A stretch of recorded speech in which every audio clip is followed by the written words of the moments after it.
So this is just a proposal that I would think makes no sense for Hamas to accept. Hello and welcome back to The Spectator Show. I'm delighted to be joined today by one of our favourite guests, Professor John Mearsheimer, and we're going to be talking about Trump's peace plan for Gaza, which Donald Trump unveiled yesterday with Benjamin Netanyahu. I think it's fair to say that Donald Trump seemed a little bit flatter than usual while delivering it. He said it was the most, I think he said, could be the most historic day for the whole of civilization, I think was what he said. But did you get the impression that he wasn't quite believing what he was saying, John? I did. I think, first of all, he's just worn out from being president and dealing with all these foreign policy crises and actually not having much success. I mean, if you think about it, the two big issues confronting him are, number one, the Gaza genocide, and number two, the Ukraine war. And I do believe that he fervently wants to end both of them. And he's been unable to shut down the Ukraine war. It's a constant source of trouble for him. And the same thing is true here. I mean, he's been getting pounded from two sides on this issue. On one side, from Israel and its supporters in the United States, to include Prime Minister Netanyahu, who is a very skillful politician, especially when it comes to, exercising influence inside the United States. But also on the other side, there are all sorts of people inside the Republican Party now and inside the United States who want to change America's relationship with Israel and put an end to the genocide. And then, of course, he's getting all sorts of pressure from outside of the United States to just put an end to this. And it's not easy to do in the case of Gaza any more than it's easy to do in the case of Ukraine. And I think when you combine those factors with the fact that he is a 79-year-old man, that, he's looking like he's worn down. I've seen him on a number of occasions lacking that bounce in his step that he had before he moved back into the White House in January. And I think it's understandable. Well, he does. I would agree with that certainly yesterday. And I mean, he does. I think we should acknowledge that he does have an extraordinary amount of energy for a man of his age. But I think on the Gaza and Ukraine, I think while I know you have lots of criticisms of Trump's foreign policy, I think you would also acknowledge that the direction he wants to go in is towards peace. And he's more clear on that than the Biden administration was. I think there's no question about it. I think Trump is not a warmonger. His first instinct is not to reach for the gun. And I think for the Democrats in general and for President Biden in particular, he was not hesitant about using military force. I still remain amazed at the extent to which the Biden administration welcomed a war with Russia over Ukraine. We did virtually nothing to prevent that war. And then when the negotiations started in Istanbul and looked like they were making real progress, it was the Americans along with the British who pushed the Ukrainians, the Zelensky government, to walk away from those negotiations. So I think that President Biden was a warmonger in ways that Trump is not. But the fact is, Trump has not been successful at shutting down these wars, and he's actually ended up starting a few shooting conflicts of his own, one being the June 22nd attack on Iran, and the other his month-long war against Yemen. So he's been frustrated in terms of achieving his goals. Mm. And he is today threatening more military action against in Venezuela. So that's another area of conflict which he's seems to be pursuing. But let's talk a little bit about this Gaza proposal. It's a 20-point plan. There's a board of peace, which includes, to much amusement in British circles, Tony Blair, is on the board of peace. What do you make of it all? What does it feel like to you? I think the proposal is basically an Israeli-American proposal. Prime Minister Netanyahu came over here early, and he had hours-long meetings last Thursday and this past Sunday with Steve Witkoff and Jared Kushner, who are obviously very close advisors to President Trump and who are both ardent Zionists. And the final deal that was worked out, the final plan that was released yesterday, the 20-point plan, was changed from previous plans in ways that worked to the Israelis' advantage. As an article in the Times of Israel says today, Israel got everything that it wanted in the deal. So it's really not an American proposal. It's an Israeli-American proposal. And of course, Hamas was not consulted at all in the process. They were simply presented with a fait accompli. And unsurprisingly, I think when you look at the deal, it's a deal that Hamas would be foolish to accept. They lose on all the key issues. And let me just walk you through a couple of them. First of all, they have to give up all the hostages in the first 72 hours.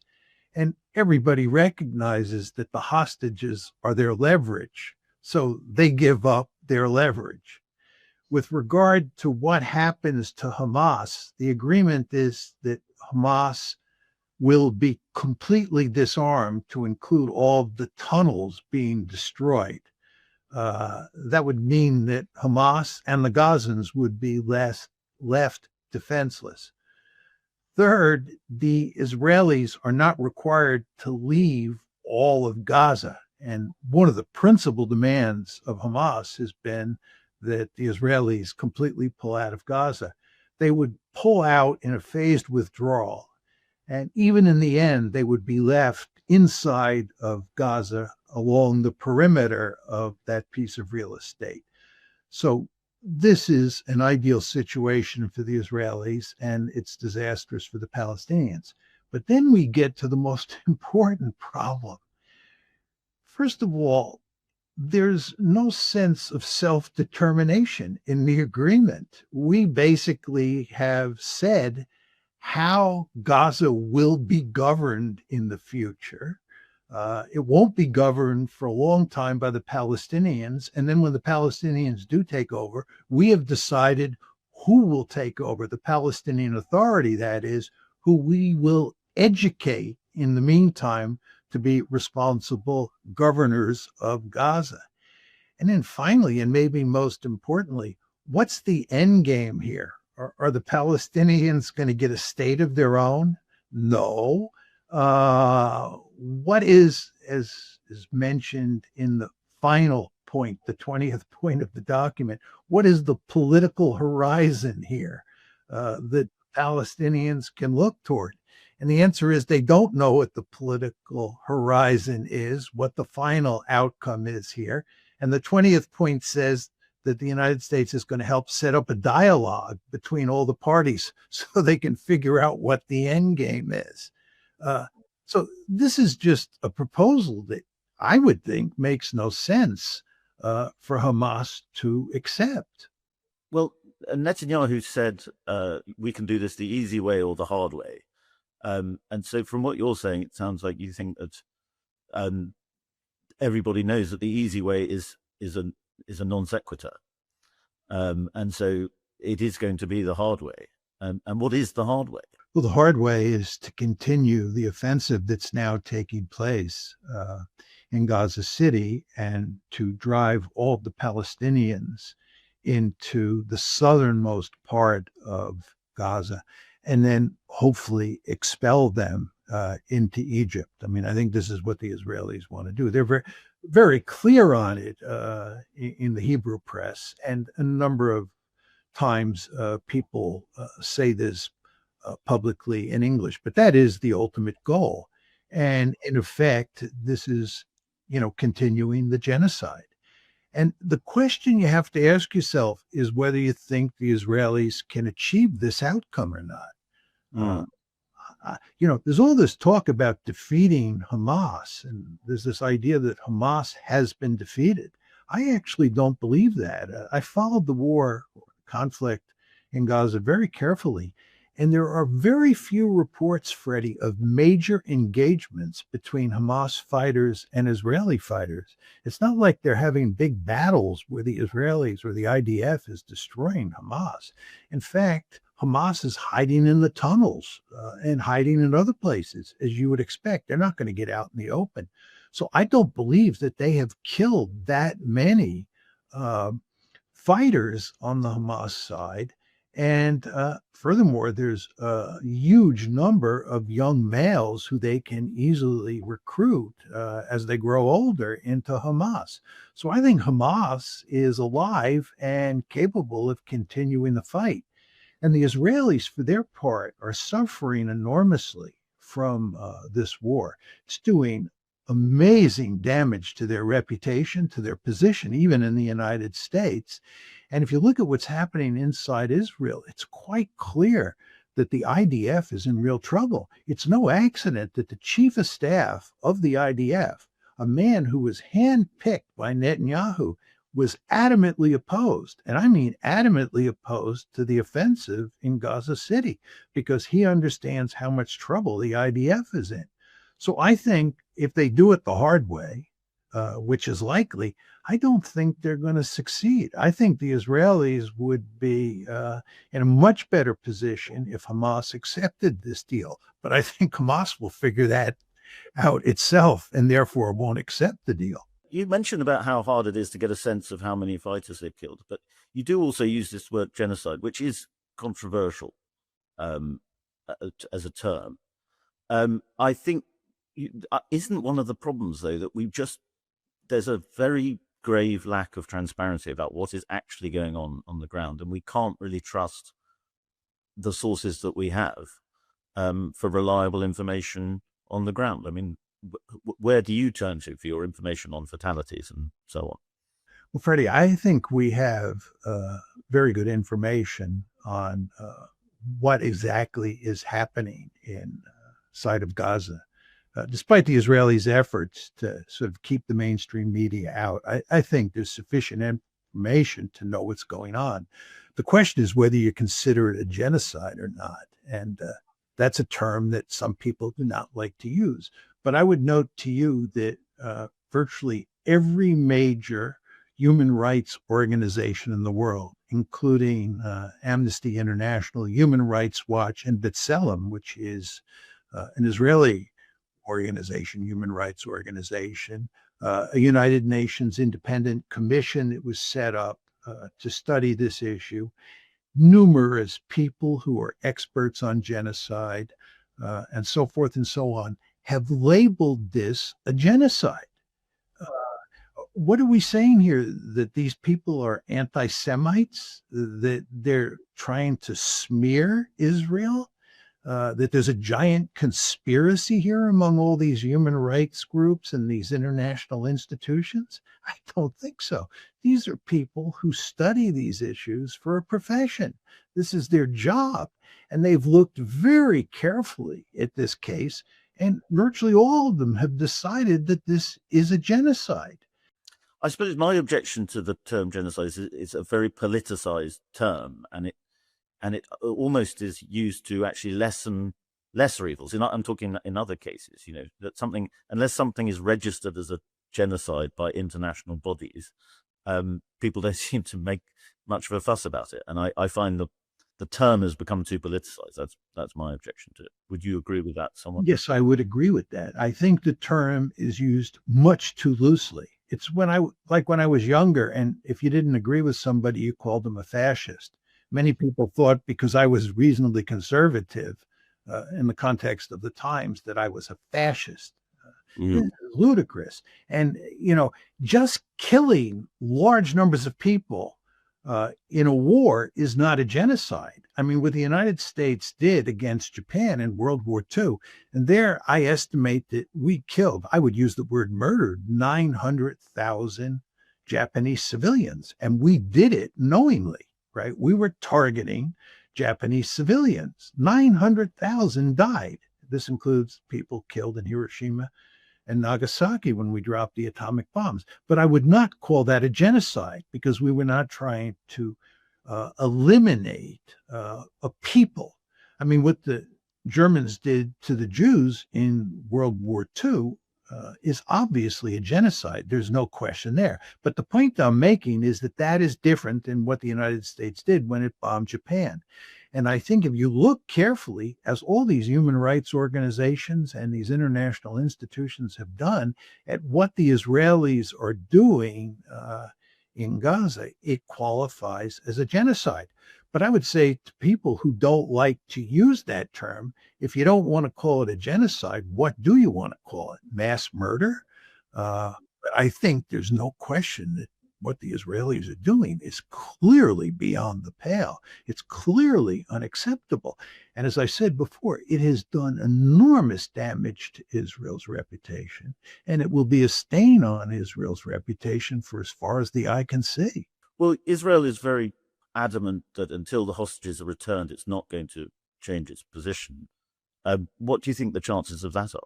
Well, I think that there's no question that Hamas is not going to release those last prisoners, or all of them, until it gets a deal that it finds satisfactory. Exactly what that deal looks like is hard to say, because the Palestinians have been so thoroughly decimated by this conflict that the Hamas may be willing to accept terms today that it wasn't willing to accept a year ago. But they're not going to release the hostages until they get a deal that they find acceptable. And I think that's where we are. And again, going back to the 20-point plan that President Trump put forward, he's saying that the first thing that has to happen is that that Hamas has to release all the hostages within 72 hours. And this, I think, from Hamas's point of view, would be crazy, in large part because those hostages are leverage. They're only leverage. Mm. You mentioned Jared Kushner, and of course, Jared Kushner in the first administration was very involved in the Abraham Accords, which are a great point of pride for Trump and the Trump circle. The sort of cherry on top of the Abraham Accords is always going to be some sort of accord between Saudi Arabia and Israel, brokered by Trump. And it's widely said, I don't know if you agree with this, that the situation in Gaza makes that impossible. But it's evident in the plan that was unveiled yesterday that there is an attempt to involve the Arab states, and this might, if they can come to some sort of agreement, this might lead to a Saudi-Israeli accord. What do you think about that? Yeah, I think what you say is correct. I think that Trump has long made it clear that what he'd like to do is create a Abraham Accord involving Israel, Saudi Arabia, and the United States. I mean, one of the problems that we face, Freddie, is that Saudi Arabia is drifting away from us. Saudi Arabia has just formed the military alliance with Pakistan. And if you read the Saudi press carefully, it's quite clear that they no longer trust the United States, and they're looking for other partners to help provide security for them. And this has all sorts of consequences when you think about China down the road interfering more and more in the Middle East.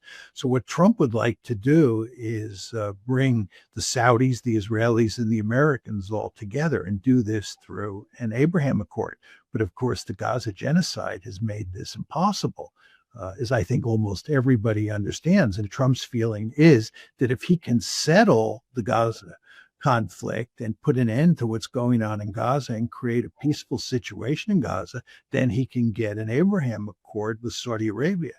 Somebody was actually telling me that he was mentioning the possibility, Trump was, of a Abraham Accord with Iran, which of course sounds outrageous. But again, this gets back to where we started. I think that Trump's instinct is to try and create peace, not to have war, and for everybody to get along and then do business. He's basically a businessman, right? Let's do deals. He'd like to do deals with Iran. He'd like to do deals with Saudi Arabia. He'd like to do deals with Putin. He's a tough guy, and he likes to, occasionally slap people around. And in fact, it looks like he enjoys slapping allies around more than adversaries. But nevertheless, he's not a warmonger. And I think he would genuinely like to have an Abraham Accord with Saudi Arabia and maybe even with Iran. Mm. Well, on that intriguing note, we better end it. But it's always fascinating talking to you, John. And thanks very much for coming onto the show. You're more than welcome, Freddie. And thanks for having me on the show.